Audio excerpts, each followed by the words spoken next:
All right, welcome back, everybody, to another edition of Dollar Bin Digging Finds. This is the video that I do where I talk about the cheap books that I've actually picked up over the last week or so. Granted, it's been weeks since I've actually done one of these, as I've been trying out other new shows in this time slot. I just have more ideas than I have days in a week. So some of these shows have to share. And unfortunately, apart from the fact that I was trying out some new shows, I haven't actually been buying a lot at the shops, like from the cheap box. I just haven't been hitting many dollar bins. I haven't been hitting the flea market as I normally do these last couple of weeks, just because I just haven't had time. But that being said, while I do have some dollar bin pickups today, a lot of these are on the cheaper side of pickups. Some things that I've ordered that were cover price or basically $5 or less is everything I'm going to show you today. So it's a little bit of a catch up. I might have shown you some of these books on some of the other shows that I've done, like the weekly show that I do with Marco on Wednesdays. But hopefully you still find this interesting and see some value in me showing you the books that I've wasted all my money on the last month or so. Hopefully you're liking the content that I'm providing. If you are, please like, subscribe, hit the alert button so you don't miss anything. Keep telling your friends so we can keep growing the channel. I plan just to keep doing giveaways intermittently here and there, as well as maybe giving away something when we hit little milestones. So I don't know. We'll see. Just having fun talking about comics and pop culture and all of that. So hopefully you're enjoying it as well. So if you want to see all the stuff that I wasted my money on this last, like I said, couple of weeks, just hang on for a few seconds after the intro and I'll be right back with the books.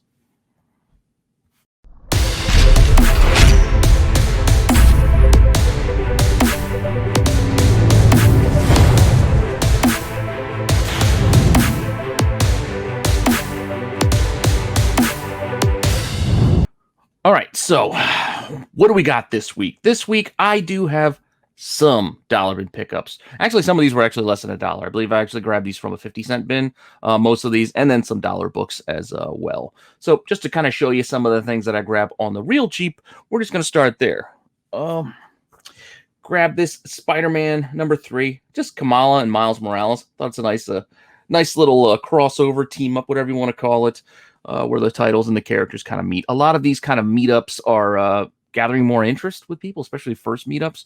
But this is just a book. I mean, for 50 cents, I think I paid for this, or less. It might have been a deal if you bought a few, but 50 cents I paid for this. I figured I was going to scoop this one up. As well as some of these Crystars, the Crystal Warriors. I got issue 2. Granted, these are not 9.8 candidates here. These were in the cheap boxes. But like I said, if it's cheap enough, I'm going to grab it. I mean, this issue 3 even has a tiny little piece torn off there, but still good enough to read, good enough for me to throw in my collection, because I'm not sure which Crystars I'm missing. So for this cheap, I just figured I'd grab them and I'd sort it out later. Also grab this issue 6, which has this Nightcrawler cover. Kind of fun. I mean, Nightcrawler crossing over with Crystar. I always grab these late-run Jade Mans. So this is an Oriental Heroes. This is issue 46. I believe this series ended at 52? 55, somewhere in there. It's definitely ending the 50. So this is like in that last 10 issue run. So these are tough to find. So I do grab them anytime that I see them. Only, like I said, those near the end of the run type issues, which, as you can see when I talked about on last week's Dollar Bin Digging, the final issues and last issues always have a little bit of a premium attached to them. In a lot of cases, the last few issues or dozen issues, or depending on the series, like Transformers, it's like the last 10 or 12 they're expensive. Same thing with G.I. Joe. It's like the last 20 or 30 are basically worth picking up. But that being said, I got a couple more dollar books, but no room on this rack, so I will pull these off to keep it going here.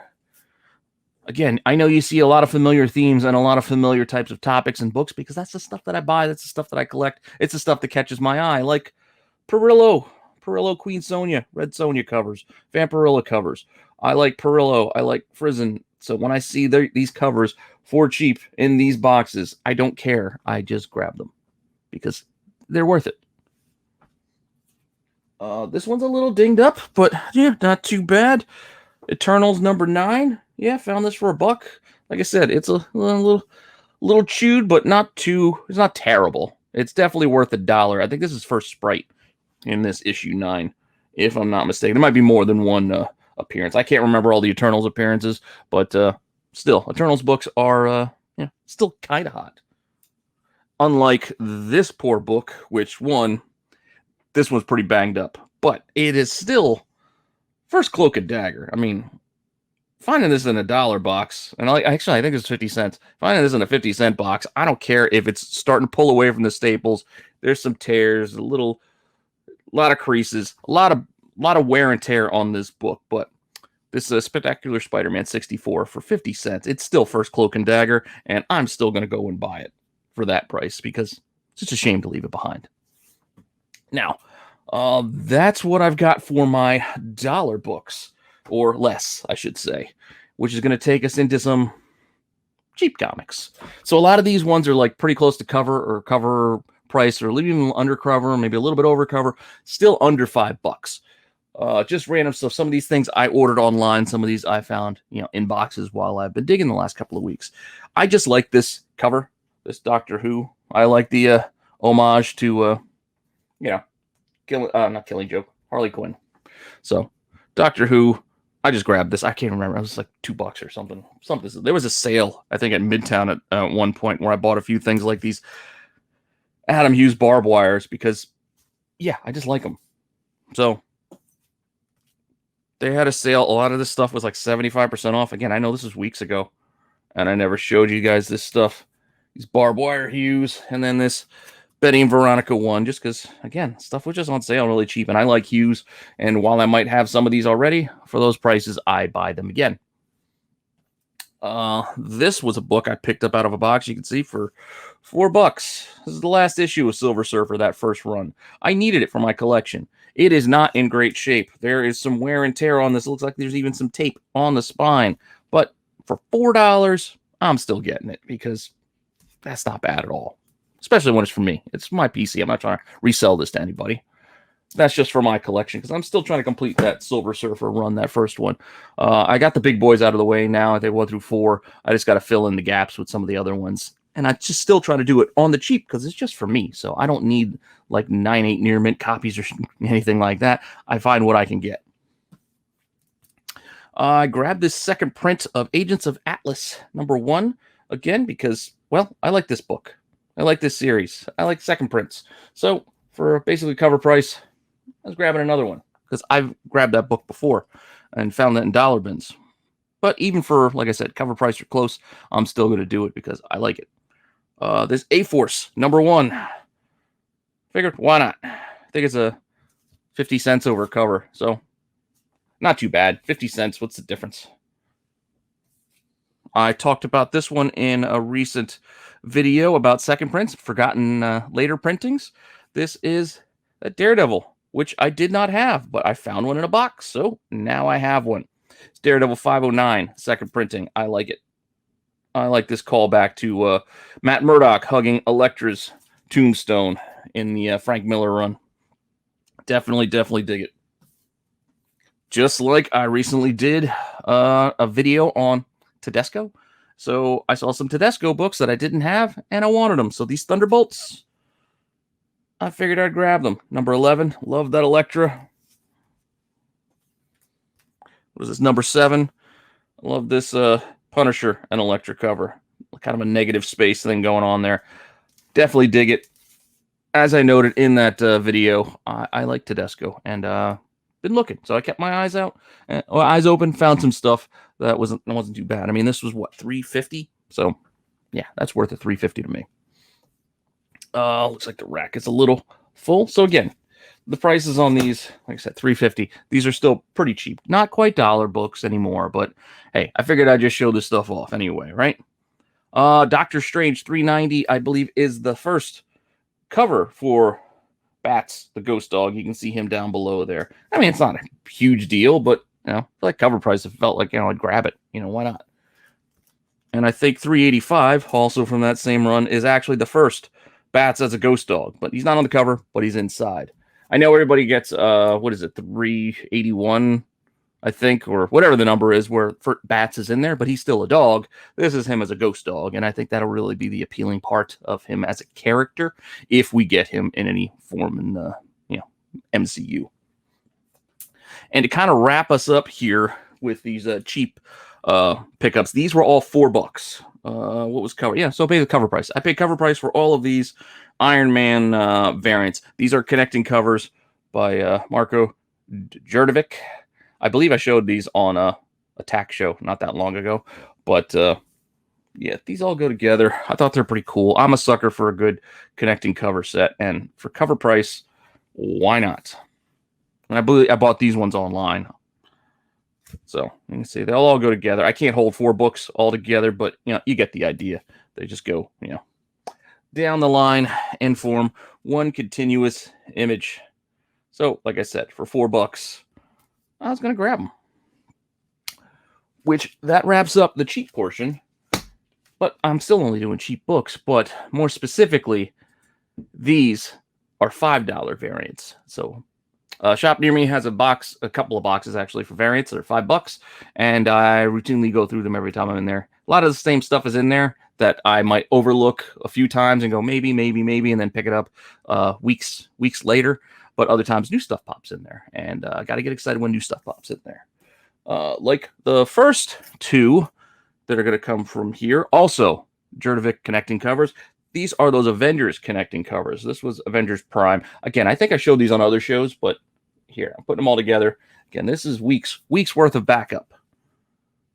And Secret Avengers. These were $5 each. I do have the rest of the series now. I did have to pay a little bit extra for some of the pricier ones, like the Mockingbird. I think I paid like 15 or 18 or I don't know, something like that. But some of them cost a little bit more, and I just wanted to finish the set, so I did. But it was nice to get a couple of them at least, for $5. Another book that I just kind of like is this Fantastic Four 644. Again, this doesn't do a whole heck of a lot, but it's a 1 in 15. I think, and I just like it. I just like the negative space kind of quality to Sue Storm's blue outfit there. I mean, it is negative space. Can't say quality. I mean, it is. That's technically what it is. There's some seams in her uniform, but the outline is not there, and I like those.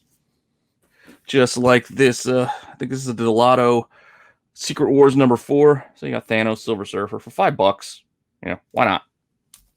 Again, apologies if you've seen these before, but I like them. These didn't come out of the $5 box, but I think I paid $5. I paid $5 or $5 and change each for these, and I actually grabbed 2. This is the Fearless #1. I think this is a 1 in 100 cover by Brian Stegman, but I just dig it. Like, that Storm is just really cool, and to pay like $5 for a 1 in 100, yeah, why not, right? This is the kind of stuff, these forgotten variants, these ignored variants that I like to look at and to buy because, yeah, why not? It's not something that was readily available to me on the day it came out because the shops near me don't order that many copies. So I can find some of this stuff online for that kind of price. A lot of times I might act. I put a few things together. So I buy a few really cheap things all together. So I defer the shipping cost a little bit or spread it out. And I don't know, it's just what I like to do. I mean, you guys do what you like, but that's how I like to purchase stuff, especially online. And I think I got one more rack's worth of books. Again, I might have shown some of these, but maybe not all. This is a Secret Avengers 4. This is the Women of Marvel. I think it's also a 1 in 15. This is a Chris Bachalo, Valkyrie. Kind of dig it. I also got this New Avengers, Women of Marvel. Ms. Marvel, also kind of like it. Again, $5, so why not? Also, I think it's a 1 in 15. I think this is a 1 in 25 for Ms. Marvel #25. And I think I might have this already somewhere. So just an extra for $5. I mean, why not? It's 1 in 25. It's $1 over cover. I'm in. I'm in at that price. And if you watched my I think it's in the last couple of weeks, I did the Iron Man by Design forgotten variants. I did the whole set, the whole run, mostly because I started to find some of these. And again, found them for $5. So this is the Ribic. This was Thor 609. Esad Ribic, who is on my artist list of artists to do. I like that one a lot. And I also dig this. This is a Gerard Perel, maybe? I'm not sure. I'm not positive of the artist on this one, but this is Fantastic Four 578, and it is another Iron Man by Design cover. Again, for $5, I like it. And I think these also, again, were 1 in 15s as well. So it's not a super high ratio. They're not impossible to find, but it's not that easy, especially now. We're talking like 10, 11 years after the fact. But then I know I've shown this off on something or other, but this was the find of my searches, I guess, in the $5 box. I had actually talked about this one on Chasing Ghosts because this thing is impossible to find. You look for it online, you just don't see it. And my buddy Van Denby had put me onto this book, and this is John Walker, U.S. Agent #2, the Raposa 1 in 25. So this is a 1 in 25 for $5 that, again, I couldn't find anywhere online, but I somehow found it in this box for $5, which made me very, very happy because kind of like it. Kind of like it. And like I said, it ain't easy to find, which is why I had it on Chasing Ghosts. But that's what I bought. So these last few weeks, I know it's not a lot. You might have seen some of this stuff already that piecemealed it out, showed it here or there. But I felt like, you know what? I got to throw some stuff together because I haven't done this one in a while. Plus, I had a couple of new pickups mixed in there as well. So hopefully you like that. Thanks for stopping in and checking this out. Let me know what you think in the comments. Let me know some of the stuff you guys have been picking up lately. Tag me in your Instagram posts. I'd love to see a good comic haul. It's just kind of fun to see what other people are grabbing, what other people are spending their money on. This is just some sense of what I am wasting my money on. So like I said, hopefully you like it. If you do, like, subscribe, hit that alert button. Keep telling your friends so we can keep growing the channel. And I will see you guys soon with some more content.